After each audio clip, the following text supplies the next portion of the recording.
सुनते हैं प्यारे बाबा के 3 मई के साकार मधुर महावाक्य। बाबा कहते हैं, मीठे बच्चे, अपने को राज तिलक देने के लायक बनाओ। जितना पढ़ाई पढ़ेंगे, श्रीमत पर चलेंगे तो राज तिलक मिल जाएगा। राज तिलक, स्व का राजा और विश्व का राजा, ये राज तिलक कैसे मिलेगा? उसके लिए लायक बनना पड़ेगा। लायक कैसे बनेंगे? जितना जितना पढ़ाई पढ़ेंगे, श्रीमत पर चलेंगे, पुरुषार्थ करेंगे आत्मा को पावन बनाने का, तो ये राज्य तिलक ऑटोमेटिकली मिल जाएगा। प्रश्न है, किस स्मृति में रहो तो रावण पने की स्मृति विस्मृति हो जाएगी? उत्तर है, सदा स्मृति रहे कि हम स्त्री पुरुष नहीं, हम आत्मा हैं। हम बड़े बाबा शिव बाबा से छोटे बाबा ब्रह्मा द्वारा वर्षा ले रहे हैं। यह स्मृति रावण पने की स्मृति को भुला देगी। जबकि स्मृति आई कि हम एक बाप के बच्चे हैं तो रावण पने की स्मृति समाप्त हो जाती है। यह भी पवित्र रहने की अच्छी युक्ति है, परंतु इसमें मेहनत चाहिए। रावण पने की स्मृति विस्मृति हो जाए, रावण अर्थात विकारी स्मृतियां, विकारी स्मृतियां आत्मा को भूल जाए, क्योंकि आत्मा ने जन्म जन्मांतर विकारों को जीवन में यूज किया है। काम, क्रोध, लोभ, मोह, अहंकार ये हमारे जीवन का हिस्सा रहे हैं और इन विकारों के संस्कार आत्मा के अंदर हैं। तो उन संस्कारों की स्मृतियों को, उन मेमोरीज को कैसे इरेज करेंगे, उसकी युक्ति बाबा बताते हैं कि बच्चे सदा याद रखो, स्त्री पुरुष नहीं है हम। मैं कौन हूं? मैं आत्मा हूं। बड़ा शिव बाबा हमें छोटे बाबा ब्रह्मा द्वारा वर्षा दे रहे हैं। जब ये स्मृति रहेगी कि हम एक बाप के बच्चे, आपस में भाई बहन हैं, आत्मा रूप में भाई भाई हैं, तो विकार आत्मा के अंदर से विस्मृत हो जाएंगे। हमें भूल जाएगा, हमें पता भी नहीं होगा कि क्रोध क्या होता है, लोभ क्या होता है, अहंकार क्या होता है। ये सारी स्मृतियां विस्मृत होती जाएंगी और ये पवित्र बनने की भी बहुत अच्छी युक्ति है, परंतु बाबा कहता है इसमें बहुत मेहनत चाहिए। आत्म अभिमानी अवस्था जमाने की बहुत मेहनत चाहिए। गीत है, तुम्हें पाके हमने जहां पा लिया, जमी तो जमी आसमान पा लिया। तो जब वो भगवान हमारा हो जाता है, हमें लगता है ये धरती, सूर्य, चांद, तारे सब हमारे हो गए हैं, क्योंकि वो भगवान तो त्रिलोकीनाथ है। तो उस त्रिलोकीनाथ को हमने पा लिया, माना तीनों लोकों के हम मालिक बन गए। आज की मुरली का धारणा के लिए मुख्य सार है, पहला पॉइंट, अपने को राज तिलक देने के लायक बनाना है। सपूत बच्चा बनकर सबूत देना है। चलन बड़ी रॉयल रखनी है। बाप का पूरा पूरा मददगार बनना है। दूसरा पॉइंट है, हम स्टूडेंट हैं, भगवान हमें पढ़ा रहे हैं, इस खुशी से पढ़ाई पढ़नी है। कभी भी पुरुषार्थ में दिल शिकस्त नहीं बनना है। हाँ, हम किसके स्टूडेंट्स हैं? सर्वशक्तिवान भगवान के। भगवान हमारा टीचर है, तो कभी भी दिल शिकस्त नहीं होना पढ़ाई में, पुरुषार्थ में। बड़ी खुशी से, बड़े शौक से रोज मुरली सुननी है, ज्ञान, योग, धारणा, सेवाओं का पुरुषार्थ करना है, क्योंकि इनके द्वारा ही आत्मा संपूर्ण पावन बनेगी। वरदान है आज की मुरली का, अपने अधिकार की शक्ति द्वारा त्रिमूर्ति रचना को सहयोगी बनाने वाले मास्टर रचता भव।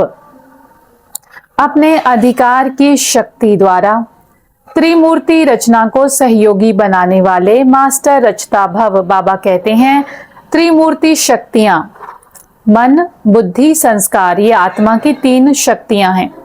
त्रिमूर्ति शक्तियां, यह आप मास्टर रचता की रचना है। मेरा मन, मेरी बुद्धि, मेरे संस्कार मेरी क्रिएशन है, इनका गुलाम नहीं बनना। I am the master of my mind, my intellect and my संस्कार्स। इन्हें अपने अधिकार की शक्ति से सहयोगी बनाओ। जैसे राजा स्वयं कार्य नहीं करता है, कराता है, करने वाले राज्य कारोबारी अलग होते हैं, ऐसे आत्मा भी करावनहार है। करनहार ये विशेष त्रिमूर्ति शक्तियां हैं। तो मास्टर रचयिता के वरदान को स्मृति में रख त्रिमूर्ति शक्तियों को और साकार कर्म इंद्रियों को सही रास्ते पर चलाओ। मैं आत्मा कौन? मास्टर रचयिता, मास्टर क्रिएटर, मालिक हूं मैं आत्मा अपने मन का, बुद्धि का, संस्कारों का, अपनी स्थूल कर्म इंद्रियों का। तो अपने राजाई अधिकार से इन सब कर्म इंद्रियों को, सूक्ष्म और स्थूल कर्म इंद्रियों को अपने ऑर्डर पर मान चलाओ। ये ना हमें अपने पीछे भगाएं, हम कहें मेरा मन तो भटकता है, नेगेटिव सोचता है, मेरी आदतें अच्छी नहीं है, मेरी बुद्धि सही जजमेंट नहीं देती, मेरी आंखें मेरे कंट्रोल में नहीं है, मेरे कान मेरे कंट्रोल में नहीं है। नहीं, ऐसे नहीं कहना, ये गुलामी का जीवन है।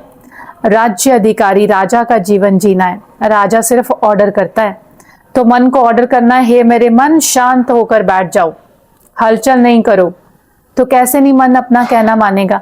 हम कभी भी राजा की सीट पर सेट होकर ऑर्डर ही नहीं करते अपने कर्म इंद्रियों को। तो ये पुरुषार्थ करना है, तो मास्टर रचता भव के वरदानी बन जाएंगे। स्लोगन है, अव्यक्त पालना के वरदान का अधिकार लेने के लिए स्पष्टवादी बनो, क्लियर, ट्रांसपेरेंट। मन बुद्धि की सफाई, दिल की सच्चाई सफाई बाबा के साथ, हर चीज का बाबा को चार्ट देना, तभी अव्यक्त पालना के अधिकारी बन सकेंगे। अव्यक्त इशारा है, रूहानी रॉयल्टी और प्योरिटी की पर्सनालिटी को धारण करो। बाबा कहते हैं पवित्रता सिर्फ ब्रह्मचर्या नहीं, वह तो फाउंडेशन है, लेकिन साथ में और 4 भी हैं। क्रोध और सभी साथी जो हैं उन महाभूतों का त्याग, साथ साथ उनके भी जो बाल बच्चे छोटे छोटे अंश मात्र वंश मात्र हैं उनका भी त्याग करो, तब कहेंगे प्योरिटी की रूहानी रॉयल्टी धारण की है। तो पवित्र बनना खाली ब्रह्मचर्य का व्रत अपनाना नहीं है। बाबा फिजिकल शुद्धि के साथ साथ वाणी की शुद्धि, मन की शुद्धि, संकल्प स्वप्न की शुद्धि की बात करते हैं। तो बाबा कहता काम विकार के साथ 4 भूत और भी हैं, क्रोध, लोभ, मोह, अहंकार। ये 5 विकार विकराल रूप में हैं जो दिखाई देते हैं। क्रोध दिखता है, लोभ लालच दिखता है, काम वासना दिखाई देती है, दृष्टि वृत्ति खराब जाना, दूसरों के प्रति दैहिक दृष्टि रखना, गलत भावनाएं रखना, अहंकार दिखता है। तो ये विकराल रूप इन विकारों का दिखता है, लेकिन इन विकारों के छोटे छोटे सूक्ष्म रूप भी हैं। जैसे क्रोध का सूक्ष्म रूप है मूड ऑफ करना, रूठ जाना, किसी से कोई बात हो गई तो उनसे बात ही नहीं करना, मुंह फेर लेना, मुंह फुलाकर घूमते रहना या आंखें दिखाना, ये क्रोध के बाल बच्चे हैं।